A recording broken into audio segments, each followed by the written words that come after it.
Woman accused of injecting herself with heroin while pregnant is out of the hospital tonight, but her baby isn't so lucky and now faces a future that could play out in court.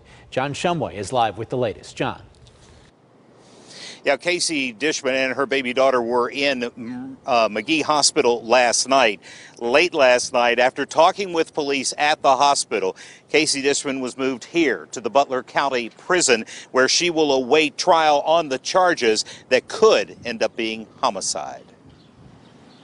30-year-old Casey Dishman told police from her McGee Hospital bed with her baby on life support just down the hall that Thursday night in her apartment in East Butler, she found a single stamp bag of heroin in the couch, and despite being 7 months pregnant, went into the bathroom of apartment 6 to inject the drug. It tells me the severity of somebody's addiction. It tells me the severity of our opioid problem. Dishman almost died, a situation police say was made worse by the baby's father, Andy Lucas, who told responding medics that she was having a seizure. He didn't mention the heroin. That kind of threw things into neutral with the medics. They weren't sure how to treat this individual as they were transporting. In fact, it wasn't until Dishman arrived at Mercy Hospital on a respirator that a test revealed the opioids.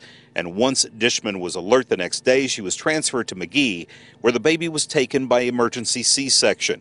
She remains on life support, and the doctors have told police there's no brain activity. Somebody has to be responsible for this child. And medically speaking, decisions are going to need to be made, and we need to see who has the authority to do that. Dishman tonight is in the Butler County Prison, held on a $500,000 bond and a probation charge, and could face a homicide charge if the baby is declared dead. Lucas is in the state prison in Mercer and could also face charges if the baby girl dies. Based on his false information to the medics, which delayed her proper medical care, could also be a contributing factor in this case.